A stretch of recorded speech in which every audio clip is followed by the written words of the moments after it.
여러분 안녕하십니까? 정반용입니다. 온 나라를 뒤흔들었던 국정농단 사태 그리고 탄핵 사태의 핵심 인물 비선실세 최순실. 오늘 1심 선고가 내려졌는데 징역 20년, 벌금 180억, 추징금 72억 원입니다. 검찰이 징역 25년을 구형했으니까 형량이 조금 줄긴 했습니다만 역시 중형입니다.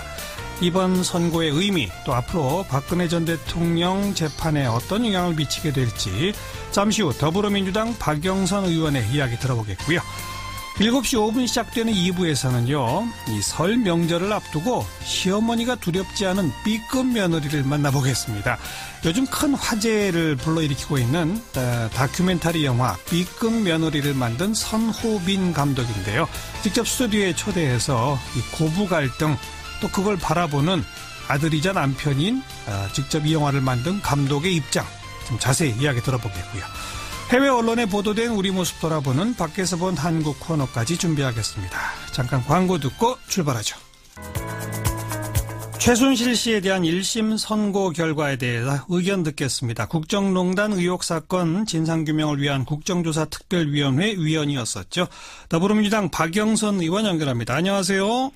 네, 안녕하십니까. 먼저 오늘 1심 선고에 대한 전반적인 평가부터요.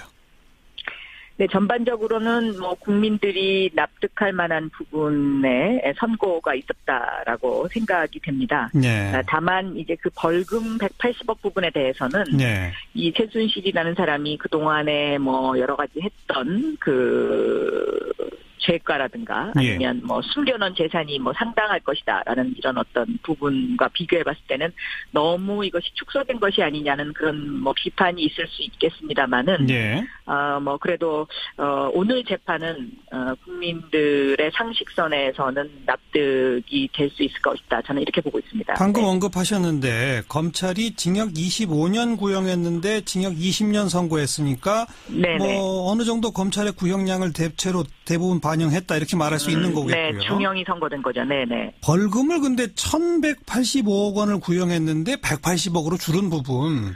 네. 그걸 조금 아까 언급하신 거잖아요. 네네네. 왜 이렇게 대폭 줄어들었나요? 그 재판부의 논리는 뭡니까?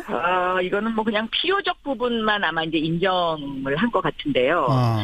이 부분에 있어서는 법리적으로 판사가 이 사안을 어떻게 들여다보느냐에 따라서 지금 현재까지 이 최순실이라는 사람이 한 여러 가지 어떤 사안의 뒷부분까지를 감안하지 않았다. 이렇게 생각이 됩니다. 네. 네. 그러니까 딱 그냥 빼도 박도 못하는 것만 벌금으로 딱 인정을 한 거다. 그렇게 보입니다. 네네. 예. 네.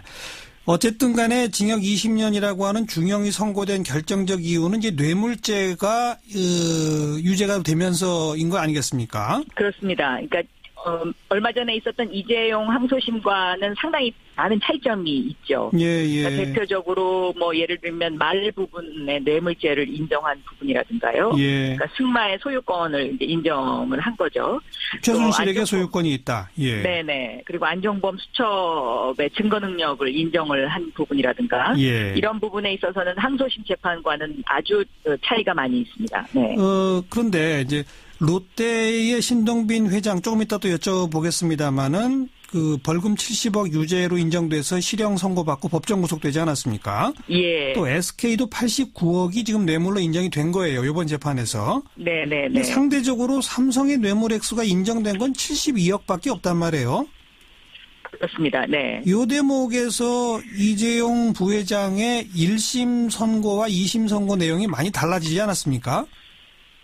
그렇습니다. 근데 요번 재판은 이재용 부회장에 대한 1심 선고와 2심 선고의 한 중간쯤에서 절충했다. 이렇게밖에 안 보이거든요. 어떻게 생각하세요? 그 부분이 이제 바로 이제 그 제3자 뇌물죄 부분인데요. 네. 그러니까 예를 들어서 미르재단이라든가 영재센터라든가 이제 이런 부분에 있어서 이것을 이제 무죄로 본 것이죠. 네네. 근데 이제 이 부분은 저는 생각이 다릅니다. 왜냐하면 이 영재센터라든가 미르재단 이런 것들은 뇌물을 받기 위한 수단으로 재단을 만든 것이거든요. 네. 그런데 재판부는 이 제3자 뇌물죄를 어떤 식으로 지금 보고 있냐면 교회나 사찰에 우리가 헌금을 갖다 내는 네. 이제 그런 것으로 이제 이렇게 포괄적으로 지금 보고 있는데요. 예. 저는 만약에 재판부가 이러한 시각으로 이것을 이제 재판을 했다면 예. 국회에서 이 부분은 좀 더 입법을 강화할 필요가 있지 않느냐. 네. 그러니까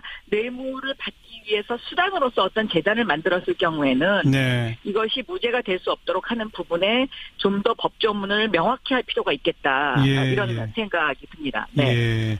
그러면서 또 롯데와 SK의 그 재단 출연금은 뇌물로 받단 말이에요. 네. 그러면서 그러니까 이재용 부회장이 경영권 승계를 목적으로 분명한 명시적 청탁을 한 것은 또 인정 안 한 거 아닙니까?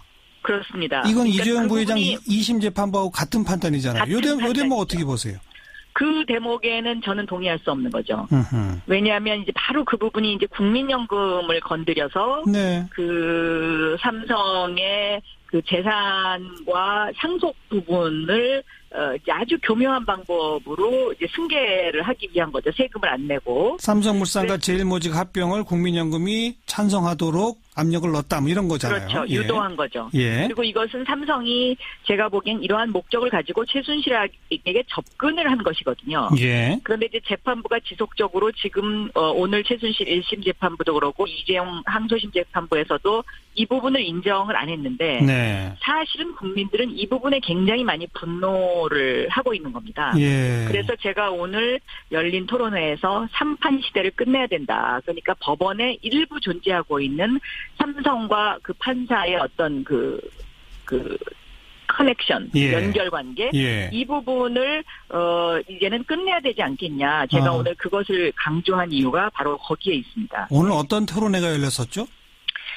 오늘 민주정책연구원 주최로 이제 긴급 토론회, 이재용 재판 이대로 좋은가? 이건 다시는 있어서는 안 된다라는 주제의 이제 토론회가 오전 10시에 그 김민석 원장 주재로 있었습니다. 네. 더불어민주당 당내 연구소인 민주정책연구원 주최로. 네, 그렇습니다. 네. 좀 아까 삼성과 판사를 연결시켜서 3판 시대란 말을 쓰셨는데 이게 원래 있는 용어입니까? 만드신 용어? 그렇지 않습니다. 그러니까 보통 이제 우리가 지방에 내려가면 향판이라고 하는데 이 향판이 반드시 나쁜 뜻으로 쓰이는 것은 아닙니다. 예.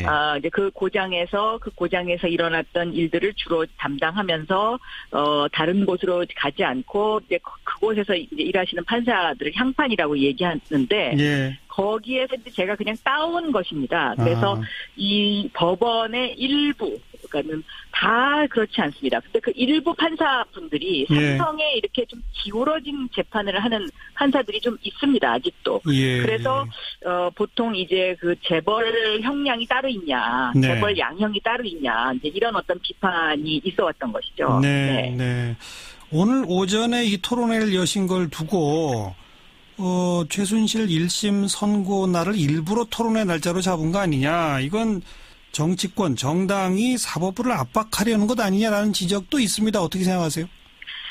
제가 주최자는 아니기 때문에 왜 오늘 그 토론회가 잡혔는지에 대해서는 자세한 내막은 알 수가 없는데요. 네. 아마 설을 앞두고 있어서 날짜를 이렇게 유연하게 잡기는 조금 힘들었지 않나. 저는 그런 생각을 합니다. 꼭 오늘이 무슨 최순실 재판에 어떤 그 압력을 행사하기 위해서 그 세미나가 있었다고 생각하지는 않습니다. 예. 네.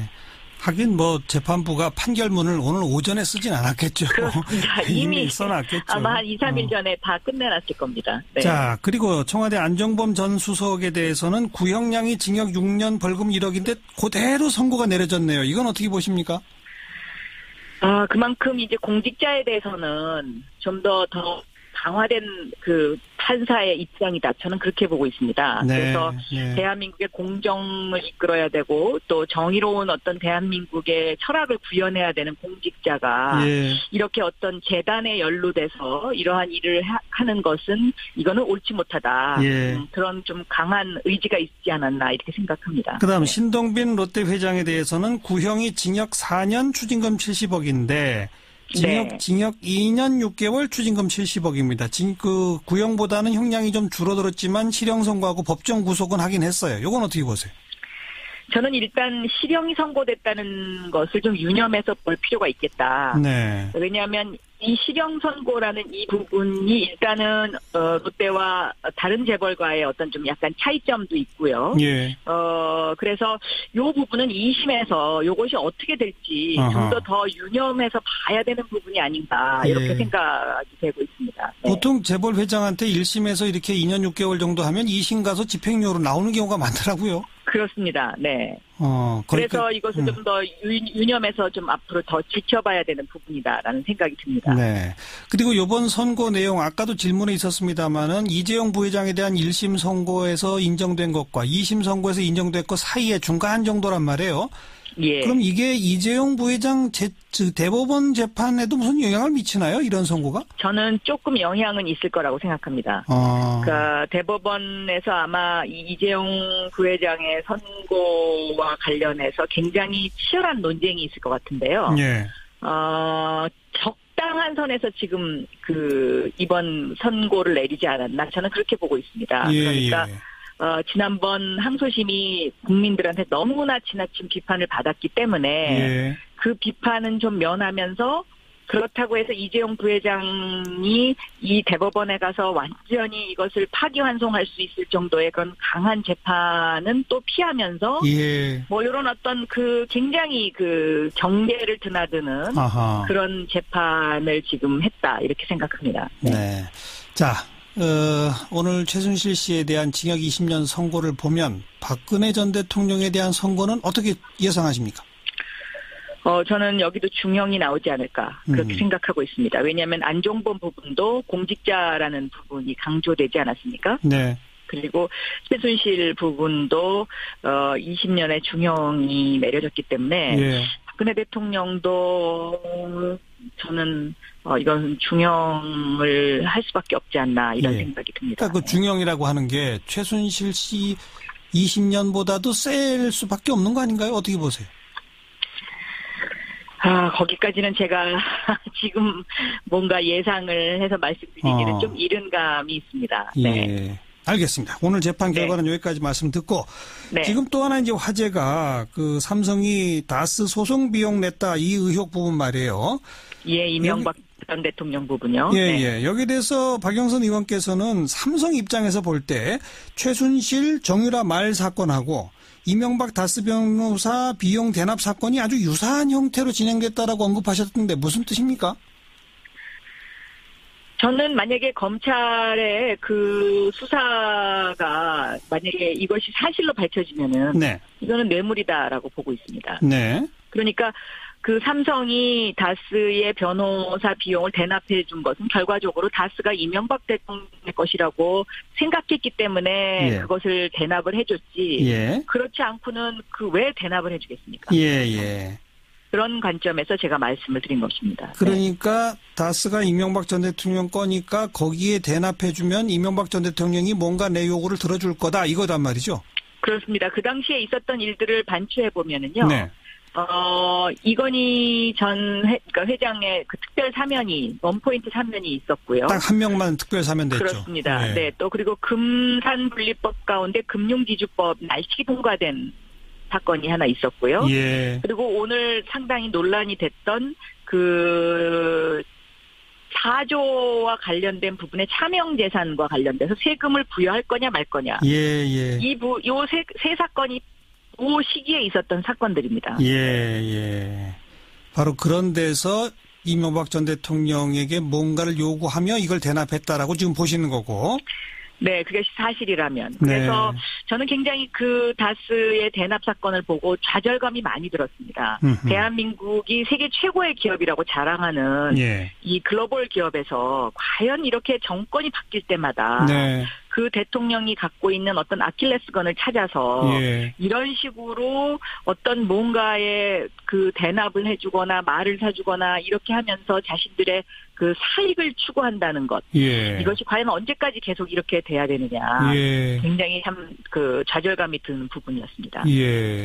말씀 듣고 보니까 아킬레스건이라는 표현이 딱 귀에 들어오는 게 최순실 씨는 비선 실세니까 아무도 모른단 말이에요. 그런데 삼성 측에서 정보력을 동원해 보니까 여기가 금맥이다.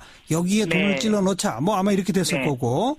그리고 다스 의혹은 있었지만 삼성이 볼 때 이건 이명박 전 대통령 거다. 이거 아킬레스건이다. 이런 거란 말이죠. 그렇습니다. 네. 그거는 삼성 아니면 그러니까 모르는 거기를 것들이네요. 딱 잡고 있는 거죠. 네. 네. 그 정권의 어떤 그 아킬레스건을 딱 쥐고서 자신들의 그 사리사욕과 기업의 사익을 위해서 세금을 제대로 내지 않고 뭔가 재산 상속을 계속한다. 예. 이거는 저는 굉장히 그 대한민국의 정의를 위해서 그리고 미래를 위해서 반드시 고쳐야 되는 부분이다라고 보고 있는 것입니다. 이명박 전 대통령 동계올림픽 끝나고 검찰 수사 받을 가능성은 대단히 높아 보이는데 어떻게 예상하시고? 저는 네 법정에 설 수밖에 없다 이렇게 보고 있습니다. 구속 이제는 막다른 골목에 서 있는 것이거든요. 그러니까 법정에 설 수밖에 없다는 건 이제 기소까지는 간다는 얘기인데. 네. 구속 여부에 대해서는 어떻게 생각하세요?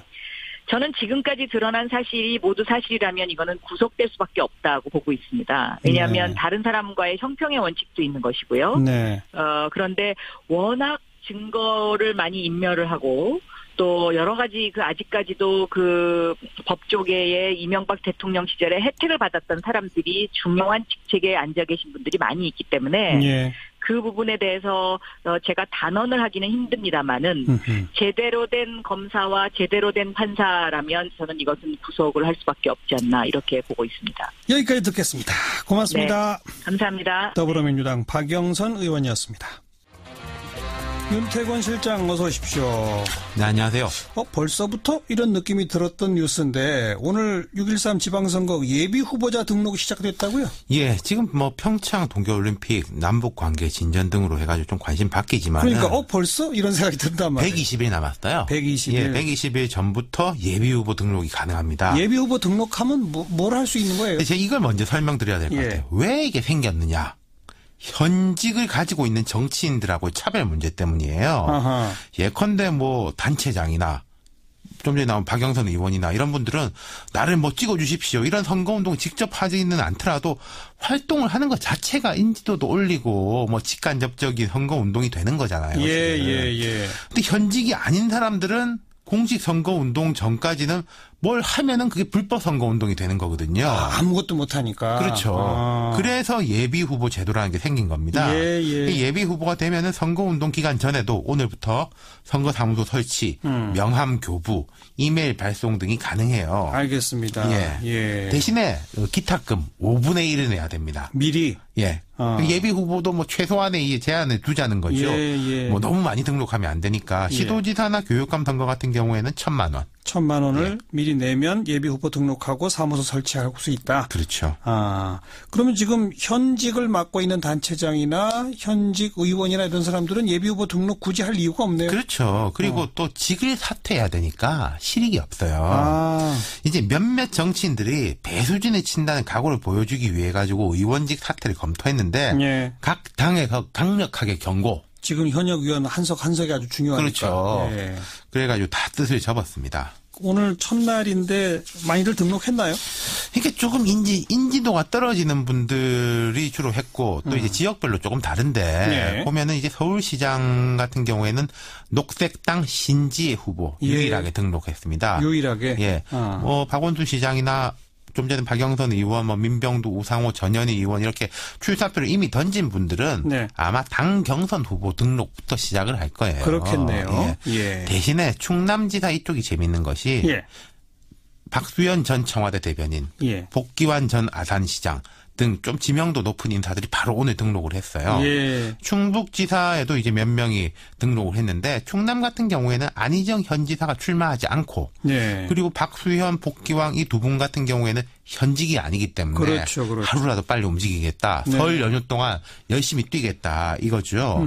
경북지사 예비 후보로는 한국당의 남유진 전 구미시장, 제주도지사는 민주당 김우남 전 최고위원, 문대림 전 청와대 비서관, 박희수 전 제주도의회 의장 등이 각각 등록을 했고 부산시장 예비 후보로는 박민식 전 의원, 대전시장 예비 후보로는 남충희 바른정당 대전시당 위원장, 허태정 전 유성구청장 등이 나섰고 울산시장 자리에는 민주당 소속의 송철호 변호사 국민권익위원장 지낸 분이에요. 그리고 김창현 민중당 시당위원장 이렇게 등록을 했고 그리고 교육감은 많이들 하셨더라고요. 전국별로 뭐 한 5명, 6명씩 반대를 한 것 같습니다. 뭐 예비 후보의 기탁금이 1,000만 원이니까 뭐 이것도 상당한 돈이긴 하지만 매우 거액이라고까지 하기는 그렇고. 그렇죠. 말하자면 1,000만 원 내고 설 기간 뭐 하루라도 빨리 움직이겠다 이런 거죠. 그런데 쭉 지금 그 몇몇 이름을 소개해 주신 걸 보니까 확실히 현역을 갖고 있는 사람들은 굳이 할 이유가 없다 해서 그렇죠. 그런지 딱 귀에 익은 사람들 이름은 그렇게 많지는 않네요. 그러니까 이분들 같은 경우에 인지도를 하루라도 높이겠다. 또 설 연휴 기간 동안에 지역에서 뭐 시장 같은 곳에서 사사치 돌겠다. 이런 전략인 거죠. 예.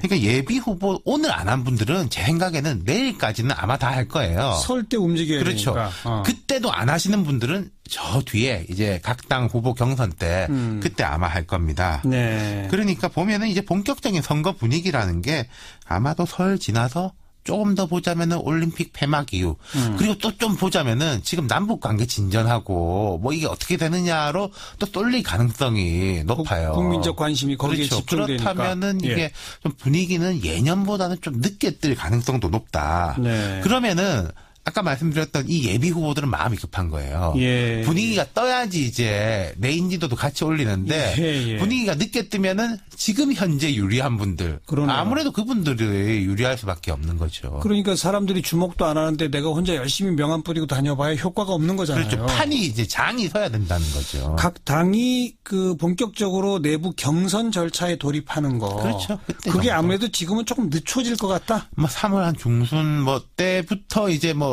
윤곽이 드러날 것 같습니다.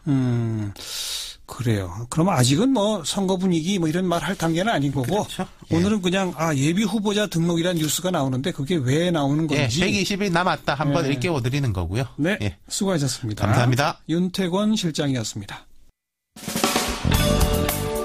시사자키 1부 마무리 짓겠습니다. 잠깐 뉴스 들으시고요. 7시 5분 2부에 다시 뵙죠.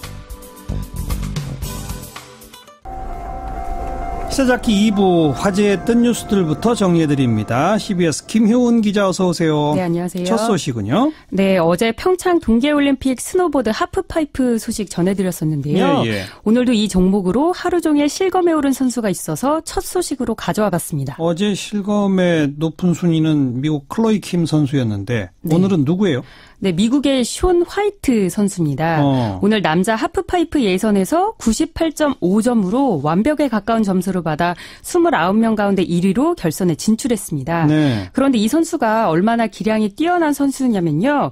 2006년 토리노, 2010년 밴쿠버 동계올림픽에서 금메달을 땄고요.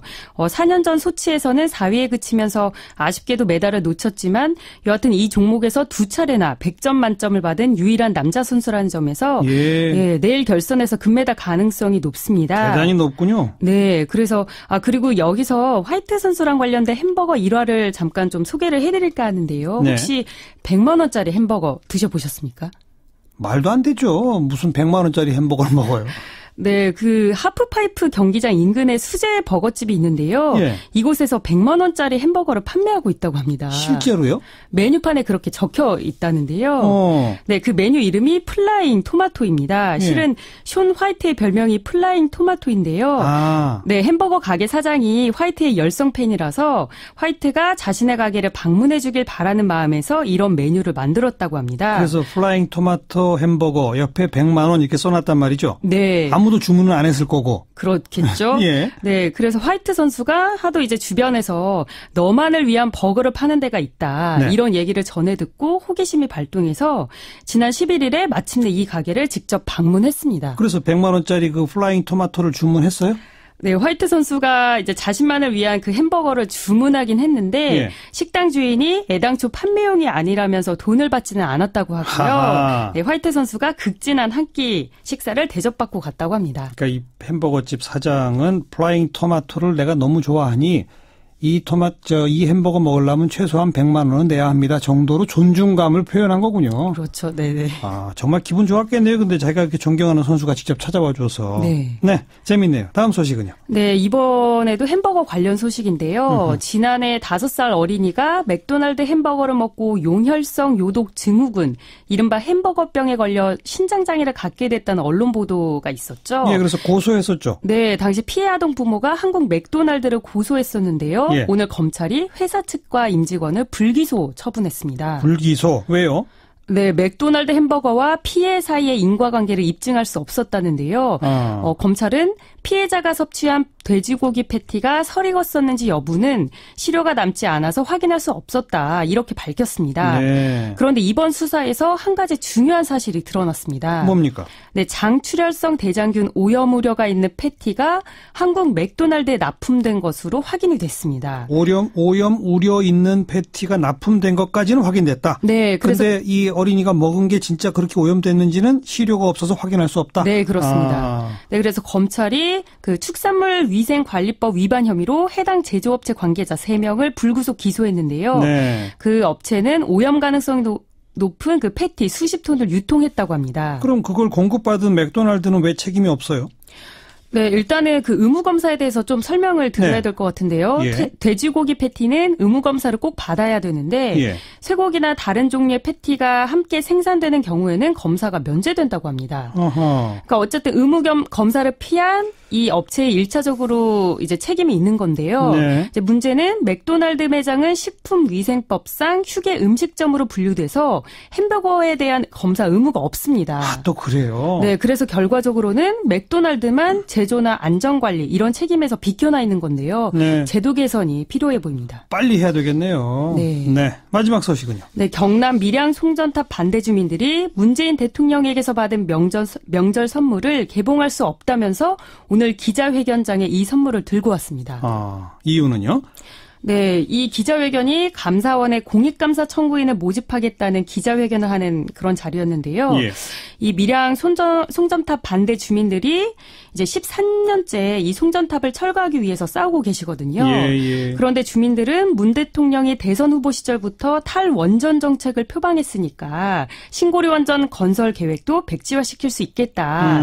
그래서 그렇게 되면 송전탑도 뽑아낼 수 있겠다. 이렇게 기대를 했었는데. 그 밀양 송전탑이 신고리 원전 전기를 육지로 옮기는 거니까. 네, 예. 맞습니다. 그런데 이제 공론화 과정을 거치지 않았습니까? 맞아요. 그래서 신고리 원전 5, 6호기 공사를 재개하는 쪽으로 결정이 났죠. 그랬죠. 예. 네, 그래서 주민들이 상당히 이제 실망을 했는데 청와대에서 지난 추석에 이어서 이번 설에도 이 반대 주민들에게 선물을 보냈다고 합니다. 네. 그런데 이제 주민들은 선물은 참으로 감사하다. 하지만 아직은 이 선물을 개봉할 수 없다. 이렇게 예. 밝히면서 공약 이행을 요구하고 있습니다. 실망감의 표현이었군요. 네, 수고하셨습니다. 네, 감사합니다. 김효은 기자였습니다. B급 며느리라고 여러분 들어보셨습니까? 요즘 조용히 관객들의 공감을 이끌어내는 독립영화이면서 다큐멘터리입니다. 개봉 3주인데 상영관이 확대되고 있다고 그래요. 고부 갈등 문제를 정면에서 다룬 다큐멘터리라서 그런지 지금 설 연휴 앞두고 더 관심이 가네요. 그래서 오늘 스튜디오에 좀 초대해봤습니다. 이 영화에서 이 두 여인 사이에 낀 남편이면서 영화 감독입니다. 선호빈 감독, 어서 오십시오. 안녕하세요. 안녕하세요. 선호빈입니다. 네. 결혼한 지 몇 년 되셨어요? 제가 이제 만으로 6년이 넘었습니다. 6년. 네. 아이는? 아이는 7살이고요. 아, 결혼하자마자 낳으신 거네요. 네, 그러니까? 그렇습니다. 예. 아이도 만으로는 아직 6살이고요. 그렇죠. 네. 그런데 내가 이걸 영화로 좀 해야 되겠다는 걸 언제부터 생각하시기 시작한 거예요? 그거는 이제 결혼 한 3년 차 정도 됐을 때 이제 진영이 저희 아내 이름이 김진영인데 여주인공. 네, 여주인공 이름이 예. 진영이가 선언을 했어요. 시댁에 가지 않겠다. 아예 안 간다? 네. 그래서 그때부터 사실 그전에는 제가 관심이 별로 없다가 그때부터 발등에 불이 떨어져 갖고 어떻게 된 거냐 뭐 이제 그러면서 그때부터 뭐랄까 제가 어떤 행동을 하고 문제를 인식하고 막 움직이게 되면서 그때부터 영화도 그때부터 좀 생각을 하게 됐어요. 네. 결혼 3년 지내면서 아내가 어머니한테 안 가겠다. 네, 시댁에 가지 않겠다. 그러면서 이제 남편이 뭔가 할 일이 생기는 거죠. 그렇죠. 해결해야 되는 거죠. 그런데 그러면서 이걸 아예 담아서 영화로? 이런 생각까지 동시에. 그거는 약간은 시차는 있는데. 물론. 네. 그래서 뭐 어떻게 된 거야 뭐 이제 그러다가. 자, 어떻게 된 겁니까? 왜 3년 차에 안 간다고 그런 거예요? 그게 뭐 이유가 하나로 말씀드리기 되게 어렵더라고요. 저도 이런 질문 제일 많이 받는데 예. 뭐 이건 이것 뭐 A는 B, B는 C, C는 D 뭐 이것 막 연쇄적으로 그래서 그러니까 한마디로 얘기하면 일단 이제 그 간섭이나 참견이 많으셨던 것 같고 어머니가 네. 그리고 이제 진영이가 그거를 거부를 표시했을 때 되게 못 받아들이셨달까? 예. 그런 말하자면 아직도 내 품의 아들로 이렇게 생각하시고 저희 집에 뭐 집기부터 뭐 이렇게 좀 간섭을 하신 것 같아요. 그리고 그런 와중에 조금 진영이가 어떤 불편함을 내색을 했을 때 또 되게 이제 어른한테 걔는 이제 걔드냐?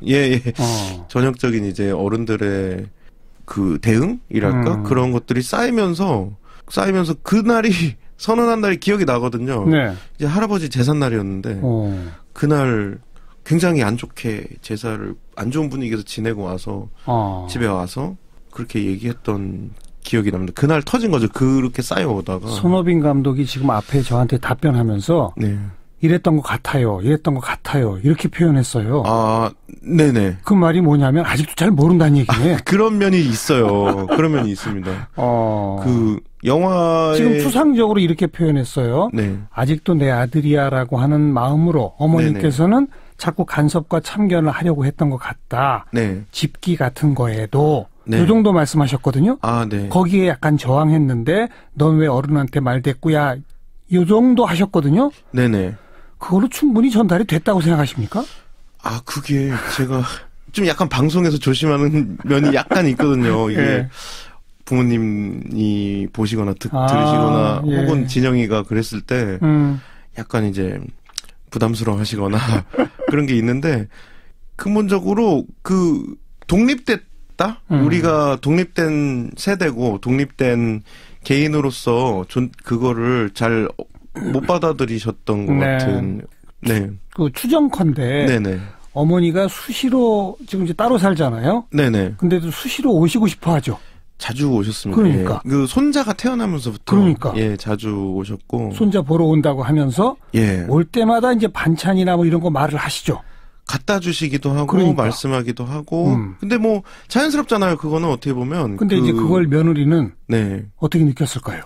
그게 저는 이게 김치가 되게 문제가 된 적이 있어요. 사실. 이제 김치통이 꽉 찼는데 어머니는 이제 이거 계속 가져가라 하고 주시는데 굉장히 곤란하다 표시를 했을 때 근데 이제 며느리가 곤란하다 하고 그거를 거부하면 굉장히 좀 기분이 안 좋아하세요. 어머니가. 그렇게 되면은 나중에는 실갱이가 되고 뭐 무조건 받는 거야 하고 밀어놓고 가시고 막 이렇게 된 적도 있고. 그렇습니다. 그래서 김치통에 뭐 김치통일 뿐이잖아. 그거는 저는 이제 그랬었는데. 그래서 3년차 되던 해에 그 할아버지 제사 지내고 와서 나 이제 시댁에 안 간다.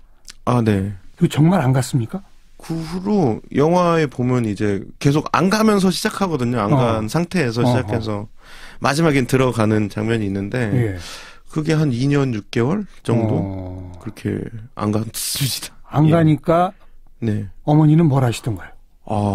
그때부터는 사실 아버지는 이제 감정 표현을 많이 안 하시는 분임에도 불구하고 굉장히 이제 화를 많이 내셨고 충격과 서운함과 뭐 이런 등등 그렇죠. 그런 남들한테 그게 근데 제일 걱정이신가 봐요. 남들한테 뭐라 그러냐.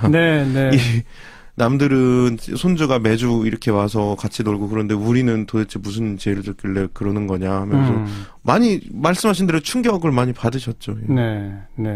그 영화의 이 김진영 씨 여주인공 어록이 지금 SNS상에서 인기예요. 내가 시어머니를 만족시키려고 결혼했나? 이런 거. 명절 때 시댁에 안 갔어요. 그래서 완벽한 명절을 보냈죠. 뭐 이런 거. 영화에 나옵니다. 난 이 다음에 내 위인전을 만들고 말 거야. 여자 위인으로 남겠지. 그런 말도 했습니다. 뭐 추가로 더 말씀드리면 일부 영화에는 안 나왔는데 뭐 나는 시댁 가면 손님이야 뭐 이런 말도 많이 했고 제사에 며느리가 꼭 가야 돼? 그러면서 오빠 할아버지잖아. 뭐 이런 말도 했었고. 네. 예. 근데 제가 이런 말들이 굉장히 인상적이에요. 예. 그 일반적으로 하진 않잖아요. 네, 그렇죠. 이런 마음이 있더라도. 근데 이런 걸 사실은 시부모님 앞에서도 이제 탁탁 하거든요. 아, 그래요? 예. 그러면 이제 아버지는 이제 약간 이 말을 잡으시면 나가자 뭐 혈압이 오르시고. 예. 더 이상 뭐랄까 얘기를 하기 싫어하시는 그런 건데 저는 이게 제가 사실은 영화를 만들겠다고 생각한 거는 요 포인트가 컸어요. 그 진영의 질문 방식이 네. 어떻게 보면 황당하지만 어떻게 보면 또 훨씬 근본적인 질문 같다는 생각이 들었어요. 저는 따지고 보면 원칙적인 질문이죠. 굉장히 교과서적인. 네, 예. 네. 그래서 아무도 묻지 않는 이런 방식으로 묻는 게 오히려 이 명절은 뭐고 가족은 뭔가 하고 약간 바라볼 수 있는 계기가 될 것 같고 그 질문에 그리고 제가 답을 못 하겠더라고요. 예. 그 답을 찾는 과정일 수도 있어요, 영화가. 네. 그래서 그게 매력적이어서 영화를 만들게 된 게 있습니다. 그런데 이걸 영화로 만들겠다 그러면 아내가 시어머니한테 이게 뭐라고 따박따박 질문하고 뭐 말대꾸하고 하는 장면, 네네. 거기에 시어머니가 뭐라고 반응하는 장면 등등을 체증하듯이 이게 카메라에 담아야 되잖아요. 네네. 그죠? 네. 그리고 담아내셨잖아요. 네네. 그걸 담겠다고 할 때 네. 시어머니와 며느리의 반응이 뭐였습니까? 사실 이제 며느리인 저희 그 아내 김진영은 별로 개의치 않았어요. 별로 뭐 찍으려면 찍어. 네. 네. 신경 쓰는 스타일이 아니어갖고 그래서 쉽게 굉장히 했는데 어머니는 이제 그 오래 걸렸습니다. 설득하는데 2년 넘게 걸렸던 것 같고 아버지도 마찬가지고. 어머니 아버지는 너 아들놈 너 아주 집안 망신시키려고 작정했구나 이렇게 나가는 거예요? 네, 정확히 잘 알고 계시네요. 그래서 왜냐면 체면을 되게 중요하게 생각하고 그러니까요. 남들한테 항상 남들 걱정하시거든요. 그렇죠. 남들한테 뭐라 그러냐. 너 이번에 안 오면 또 남들한테 뭐라 그러냐. 그 걱정하시는 분이니까 어디 이거 이렇게 우리 집 이렇게 치부가 될 수 있는 거를 어디 찍어서 만든다는 거냐. 뭐 이렇게 해서 굉장히 오래 걸렸습니다. 네. 본인도 진짜 힘들었죠. 그때 저는 사실 결혼하기 전에는 이렇게 사는 게 이렇게 힘든 건지 몰랐어요. 당연하죠. 몰랐습니다. 예.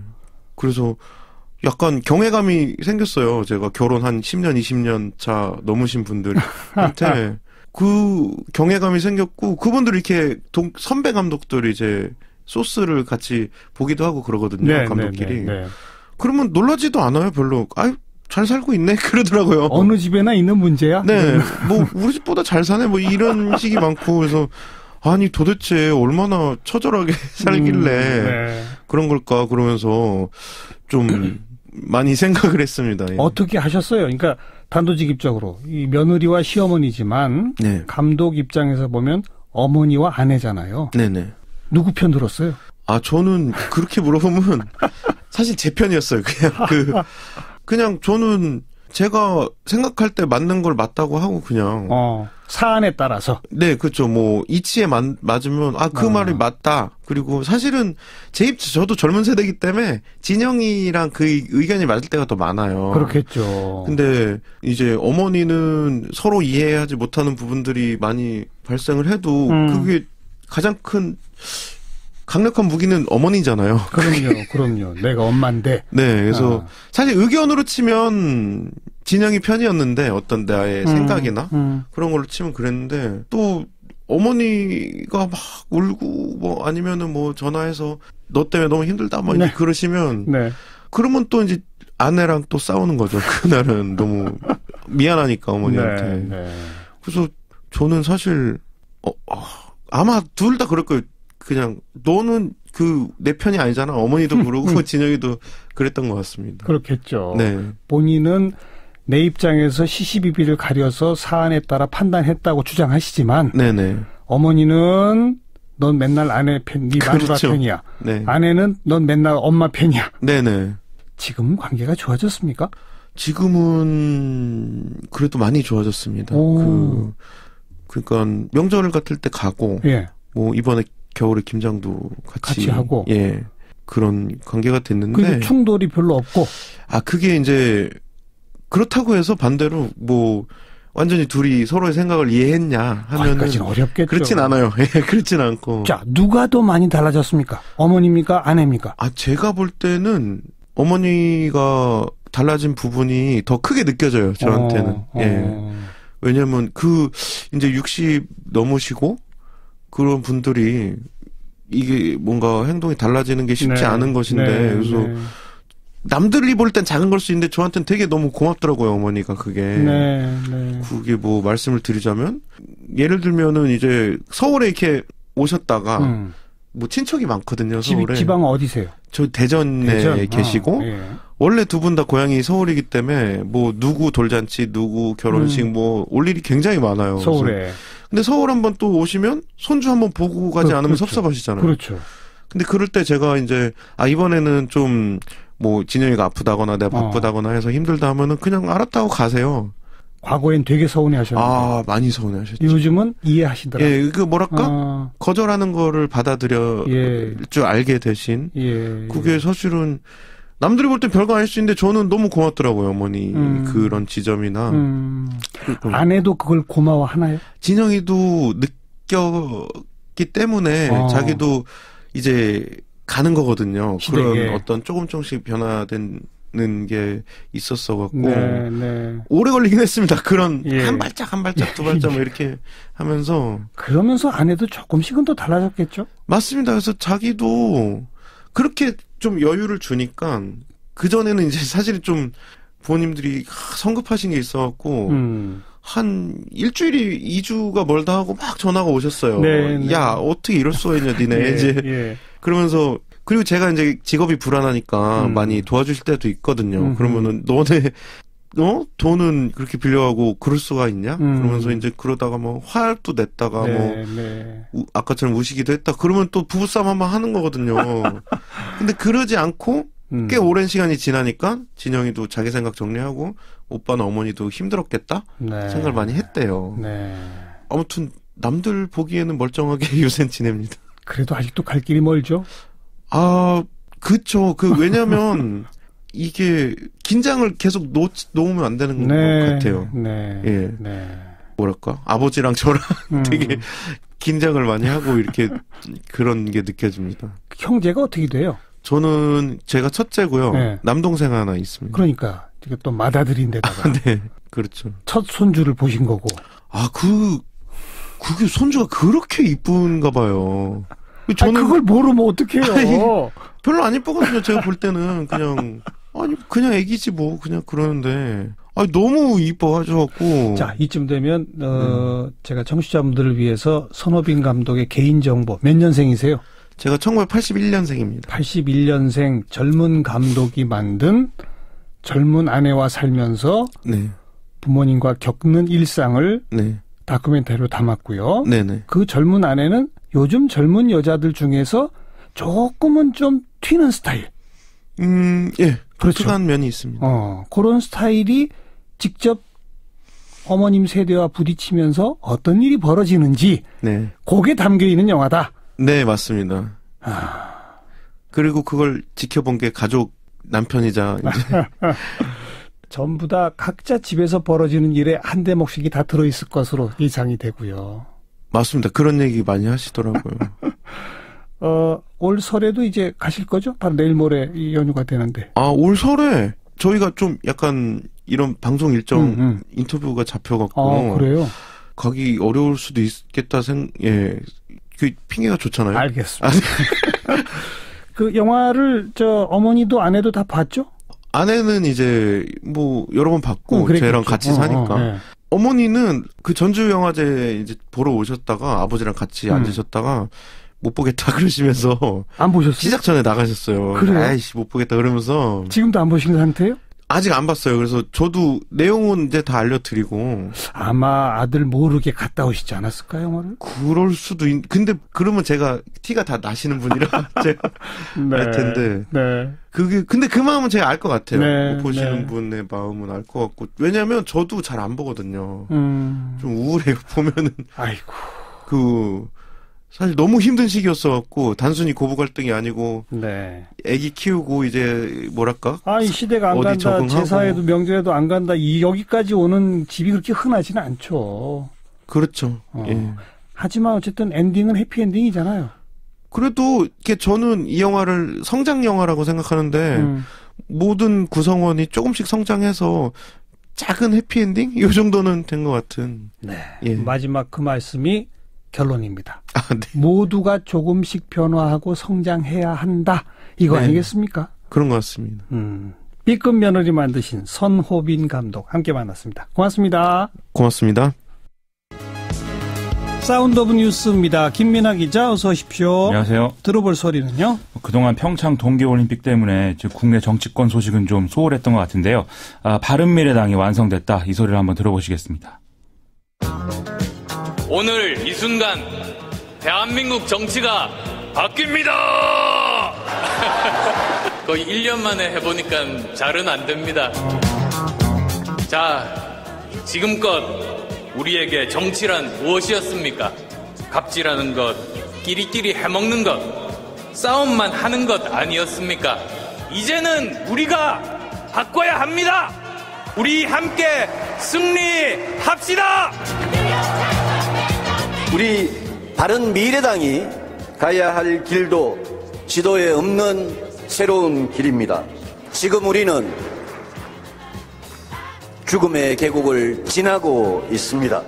국민이 원하는 정치를 해낸다면 우리는 죽음의 계곡을 반드시 살아서 건널 것입니다. 민평당에 대해 중도 개혁 정권의 창출이라는 가슴 설레는 역사적 목표를 위해 언젠가는 함께해야 할 사명과 책임이 있음을 인식하면서 다시 함께하는 날을 고대하겠습니다. 네, 차례로 안철수, 유승민, 박주선 이런 목소리군요. 그렇습니다. 안철수 대표 오랜만에 소몰이 창법 이거 했는데요. 목이 이게 아픈데 목을 아꼈으면 좋겠다는 생각이 좀 들었고요. 좀 말씀대로 유승민, 박주선 공동대표 체제로 지금 시작을 했는데 뭔가 영원함이 같지 않은 그림을 만들려고 한 결과다 이렇게들 평가하는 것 같습니다.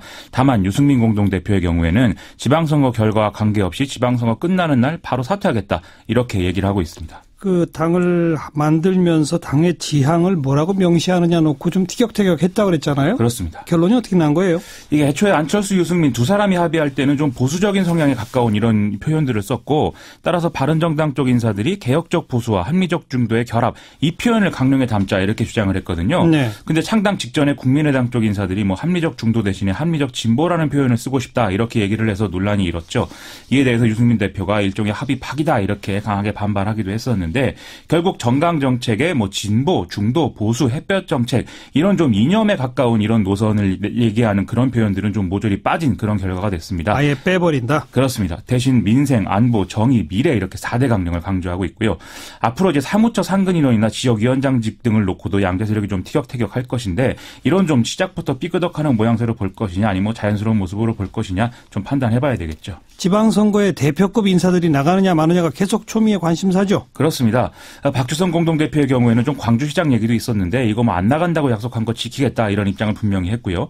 유승민 공동대표도 서울시장이든지 대구시장이든지 출마 안 한다라는 얘기를 했고 다만 이제 대구시장의 경우 자신이 훌륭한 사람을 직접 찾아내서 최대한 뒤에서 도울 생각이다 이렇게 얘기를 했습니다. 안철수 전 대표 같은 경우에는 창당 작업이 끝나면 나름대로 거취에 대한 고민을 이제 끝내고 얘기를 하겠다고 했었는데 오늘 유승민, 박주선 공동대표가 사실상 서울시장 출마 결단을 요구를 했거든요.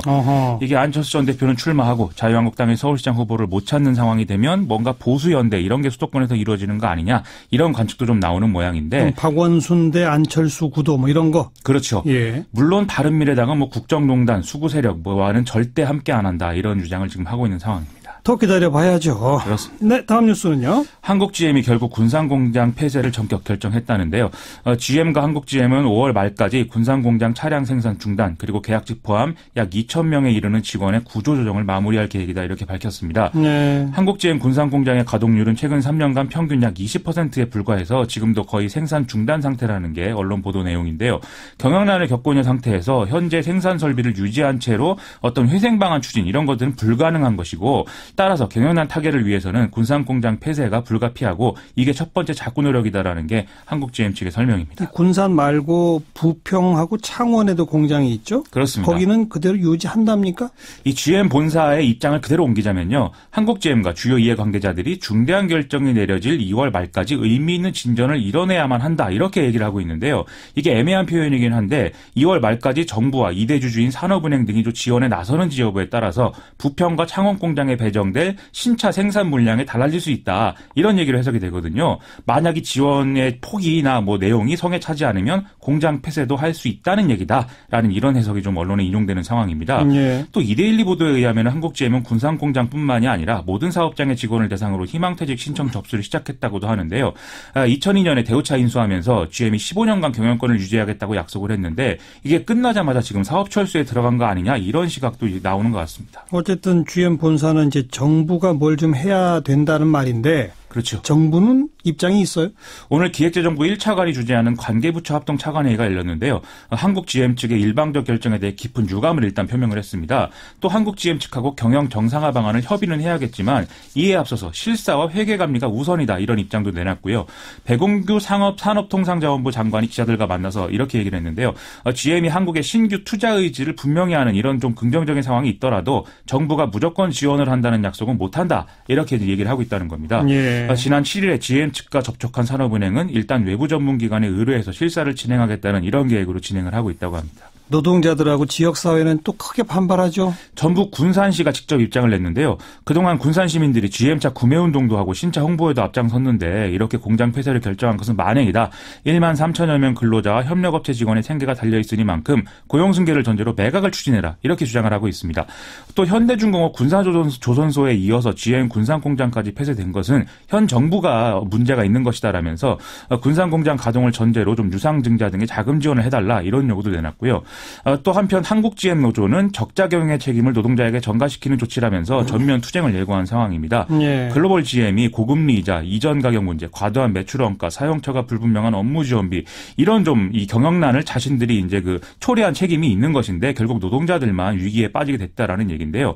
지금 상당히 고약한 상황으로 보이는 게 벌써 보수 언론을 필두로 해서 한국 GM 노조가 적자에도 성과급을 요구하는 등의 어떤 과도한 임금 부담을 지우게 한 것이 경영난의 이유다 이렇게 지금 보도를 하고 있는 것이거든요. 이런 상황이면 부평과 창원의 공장이 유지되더라도 GM에 있는 노동자들은 타격이 좀 불가피할 상황인 것으로 예상이 됩니다. 어려운 문제입니다. 그렇습니다. 네. 자, 다음 뉴스는요? 오늘 문재인 대통령이 청와대에서 라트비아 대통령하고 정상회담을 하면서 미국도 남북 대화를 긍정적으로 보고 있고 북한과 대화 의사를 밝히고 있다. 이렇게 얘기를 했습니다. 이에 대해 청와대 관계자가 추가로 설명한 바를 보면은요. 마이크 펜스 미국 부통령의 발언을 중심으로 해서 여러 정보를 종합해서 내린 결론이다. 이렇게 지금 설명을 하고 있다는 것입니다. 네. 청와대는 이제 이번 평창올림픽에서의 성과를 앞으로 남북대화 등등으로 계속 이어가기 위한 차곡차곡 준비를 해나가는 그런 과정이다. 이 정도로 봐야 될 것 같네요. 그렇습니다. 수고하셨어요. 고맙습니다. 김민아 기자였습니다.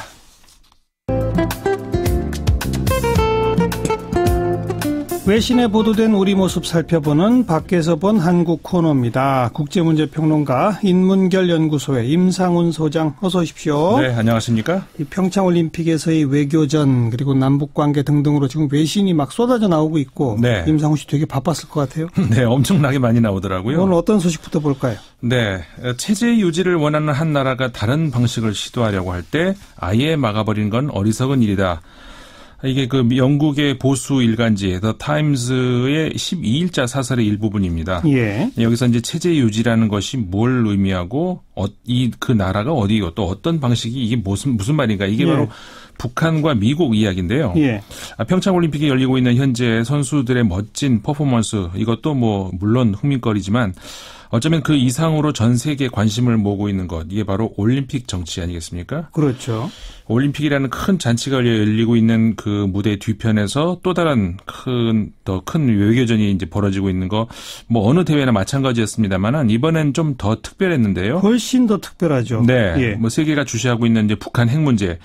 포기하게 하려는 쪽과 포기하지 않으려는 쪽이 또 다른 이제 무대 위에서 서로 불과 몇 미터 사이에 두고 자리 잡고 앉았기 때문이라는 거죠. 바로 몇 미터 앞뒤로 앉았잖아요. 네. 양국의 최고위급 수뇌부가. 네. 참 과거에 없었던 일이죠. 그렇죠. 굉장히 드문 일입니다. 그런데 그렇기 때문에 더더욱 이들의 일거수일투족이 그 외교적인 메시지로 비춰지기도 하고 어떤 전략적인 행동으로 비춰졌던 건데 모두가 주목하는 시선 속에서 미국은 펜스 부통령이 출발하기 전에부터 공언을 했었죠. 강한 압박과 우방국들과의 공조를 통한 봉쇄 이런 방패를 가지고 입장을 했고요. 반면에 북한은 올해 초 신년사에서 김정은 위원장이 밝혔듯이 갑자기 전술을 바꿨죠. 대화라는 아주 달달한 창을 가지고 입장을 했습니다. 그 무대의 호스트는 물론 문재인 대통령이었고요. 미국의 펜스 부통령은 입국 전부터 미리 일본을 먼저 들려서 도착을 했고 평창에 와서도 이동할 때마다 아베 총리와 함께 움직였고요. 그러면서 평창에 모인 시선이 북한으로 향하지 못하도록 자신이 할 수 있는 모든 퍼포먼스를 보여줬습니다. 결과는 외신들이 전하고 있듯이 미국과 펜스 부통령의 완패였고요. 미국 언론들은 김영남, 김여정 복식조의 절제된 퍼포먼스에 대해서 강력한 금메달 후보다. 성공적 데뷔전 이런 표현으로 펜스 아베 복식조를 압도했던 것을 인정을 했습니다. 참 표현이 재밌네요. 펜스 아베 복식조 대 김영남 김여정 복식조. 그 표현은 제가 한 거고요. 그러니까 금메달 후보, 성공적 데뷔전 이런 것들이 외신에서 나온 표현이었습니다. 그리고 미국 언론들이 펜스 부통령이 좀 잘못된 태도를 취했다. 아주 불만스러운 평가를 많이 냈다면서요? 네, 그렇습니다. 근데 전략적 실패를 이제 인정을 한 건데요. 일단 이 선수 구성부터 잘못됐다. 이런 비판이 나왔습니다. 예를 들어서 이제 펜스 부통령이라는 선발 투수의 맞대응 형식으로 북한이 김영남 상임위원장이라는 타자를 썼죠. 그다음에 이제 이방카라고 하는 구원 투수에 대해서 이번에는 김여정이라는 대타로 맞선다. 이런 우리가 좀 쉽게 짐작할 수 있는 부분인데. 근데 이제 펜스 부통령은 그 탈북자들과의 만남, 그다음에 북한에 억류됐다가 귀국 후에 사망했던 오토 원비어 씨의 그 아버지를 대동을 했죠. 물론 이들의 억한 심정과 사연은 잊으면 절대로 안 되겠지만은 적어도 외교전에 임하는 선수 구성의 측면에서 보자면은 성공하지 못했다. 이런 지적이 나오는 겁니다. 그러니까 미국의 CNN 방송이 바로 그 점을 지적을 한 건데 CNN이 그 12일 방송에서 한 고위 외교 소식통의 말을 인용을 해서 이렇게 보도를 했습니다. 펜스 부통령은 오토 원비어의 아버지와 함께 탈북자들을 만남으로써 그리고 여러 차례에 걸쳐서 북한에 대해서 강경하게 언급을 함으로써 초강대국으로서의 미국의 이미지를 실추시켰다. 그러면서 이제 대북 외교적 해법에 대해서 미국은 이번에 기회를 놓친 것이다. 이렇게 판정을 내렸거든요. 그러니까는 펜스 부통령 카드가 실패했다. 이제 판정을 한 거죠. 초강대국 미국을 대표했으면 조금 더 대범하게 했어야 된다 이런 거 아닐까요? 네, 그렇죠. 좀 몽졸해 보였다는 거죠. 그러니까 역시 같은 CNN 방송에서 지적했던 것이 이제 바로 지금 말씀하셨죠. 그러니까 좀 큰형처럼 행동하지 못하고 소인배 같은 행동을 보였다 이런 점이거든요. 늦게 입장을 했고 또 이후에도 한 번도 눈길을 북한 쪽의 그 대표 쪽을 향하지 않았던 것. 그것도 그렇다 치더라도 우리 선수들이 입장할 때 개최국에 대한 예우 차원에서라도 좀 기립박수를 쳤더라면 그런 악평은 받지 않았을 텐데 이런 것들이 혹시 의도된 행동들이었다면 그런 전략적인 실수였다는 거죠. 그 역시 CNN 방송은 이를 두고 이제 이렇게 표현하고 있습니다. 존중을 표하는 작은 제스처라도 했더라면은 북미 간의 외교적인 통로도 이끌을 수 있었을 것이다. 바로 이 차원에서 제가 이제 아까 모두에 소개해드렸던 영국의 더 타임스의 사설에 주목을 하게 된 건데요. 잘 알려졌다시피 보수 성향 일간지 아니겠습니까? 대북 정책에 있어서도 전체적으로는 미국의 봉쇄 정책에 동조를 하는 그런 논조를 가지고 있는 신문인데 이 본 사설에서도 이 신문은 트럼프 행정부의 대북 강경 노선에 동의는 하고 있습니다. 미국의 대북 강경 노선은 옳다. 하지만 문제는 전략적 차원에서 지금 그런 강경한 태도가 여러 장애물들 앞에 직면하고 있다는 겁니다. 이렇게 표현을 했습니다. 북한의 자존심이라는 벽, 그리고 중국의 회피라고 하는 사막.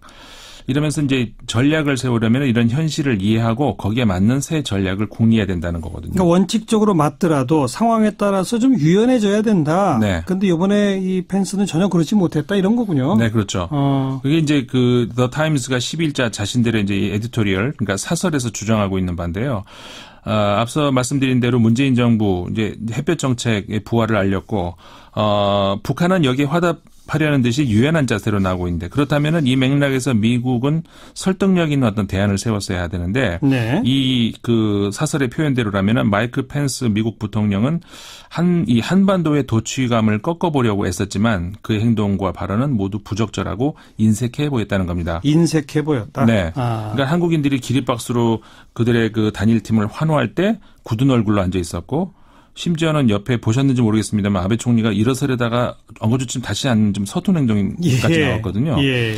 그리고 또 지도자 환영 리셉션 장소에도 단 5분만 머물다가 떠났고 네. 그렇게 해가면서까지 북한의 핵무기 축소에 대해서 논의할 준비가 돼 있지 않는 한 미국은 북한에 대해서 어떤 압박 완화도 지지할 의사가 없음을 보여준 건데 과연 이게 미국이 보여주려던 최종 병기였을까 좀 그런 것 치고는 실망스러웠다는 겁니다. 그러니까 북한이라고 하는 상대방도 있기 때문에 자기 하고 싶은 대로만 해서는 안 된단 말이잖아요. 네네 그렇죠. 결국은. 네. 그러면서 이제 이 신문이 써내려간 문장이 바로 모두에 소개해드렸던 체제 유지를 원하는 나라가 다른 방식을 시도하려고 할 때 그 방식을 아예 막아버리는 건 어리석은 일이다. 이 문장이었거든요. 이게 그러니까 체제 유지를 원하는 북한이 다른 방식인 대화를 시도하려고 할 때 네. 그걸 아예 막는 건 어리석다 이 말이군요. 네, 그렇죠. 그 말입니다. 그래서 이제 중국을 냉전으로부터 이끌어낸 것도 그리고 소비에트 공산주의를 종식시킨 것도 모두 미국의 무력이 아니라 대탕트였다. 이렇게 이제 이 신문이 그 말을 하면서 지금 현재 북한은 고립되어 있을지 몰라도 그 안에는 민심이라는 것도 있고 또 남북한의 더 나은 관계에 대한 희망은 남쪽, 북쪽 다 양쪽에서 지지를 받고 있는 상황에서 이 대탕트는 한번 시도해볼 가치가 있다. 이렇게 예. 이 신문은 사설을 맺고 있습니다. 보수적 논조를 가진 언론이지만 현 상황을 좀 냉철하게 보고 있다 이런 생각이 드는데요. 네네. 그런데 이제 정말 궁금한 거는 올림픽 현장까지 와서 그렇게 미국 언론으로부터도 혹평을 받을 만큼 좀 고약한 행동을 벌였던 마이크 펜스 부통령이 귀국하는 전용기 안에서 네. 언론 인터뷰를 통해서는 북한과 대화할 수 있다는 식의 또 말을 했단 말이에요. 네, 그렇죠. 어찌 보자면 아주 정반대가 되는 행동을 갑자기 보인 거란 말이죠. 네, 갑자기 벌어진 일이라서. 네, 예. 이게 뭐냐면은 워싱턴 포스트의 칼럼니스트죠. 조지 로긴과의 인터뷰 내용이었거든요. 예. 근데 이 내용이 11일자 그 워싱턴 포스트에 실려서 이제 알려지게 된 건데. 예. 미국도 북한과 대화를 할 수 있다. 이거죠. 그렇죠. 물론 북한이 전제는 있습니다. 북한이 비핵화를 위한 명백한 단계로 나아가야 대북 압박을 중단한다. 이건 사실 또 분명히 명시했습니다만은 예. 펜스 부통령 자신이 말해왔던 거 그리고 미국 트럼프 행정부가 지금까지 그 가져왔던 기본 전략과는 굉장히 상반되는 것이죠. 예. 그러니까 말하자면은 그 전에는 강한 압박을 통해서 북한의 확실한 비핵화 의지를 확인을 하면은 그러면은 대화에 응하겠다 이런 거 아니었습니까? 그렇죠. 근데 펜스 부통령이 전용기 안에서 인터뷰한 내용은 압박과 관여를 병행하겠다.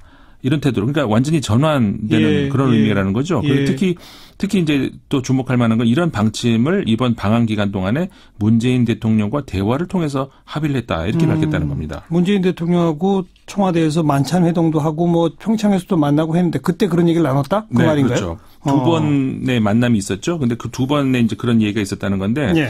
워싱턴 포스트의 보도대로 하자면은 그러니까 펜스 부통령의 인터뷰 내용의 핵심은 압박과 관여를 동시에 하겠다. 그리고 문재인 대통령과 이 사실을 합의했다. 이 두 가지로 이제 요약이 되거든요. 그렇죠. 그렇다면 이 말은 미국은 지금까지 했던 대로 앞으로도 압박은 하되 남북 간의 그 대화 진척 상황을 봐가면서 미국도 그럼 대화를 고려해 볼 수 있다. 이런 해석이 가능하다는 거죠. 예. 펜스 부통령이 이번에 한국에 와서 문재인 대통령 만난 거는 서울에서 마주보고 한 번, 그다음에 평창에서 나란히 한 번, 이게 두 번이었는데 예. 이 두 번 만남에서 의미 있는 대화가 이루어졌다. 이런 얘기가 된다는 얘기거든요. 예. 워싱턴 포스트는 이 정황을 좀 자세하게 설명을 하고 있는데 좀 세세하게 소개해 주세요. 네, 이 보도에 따르면요.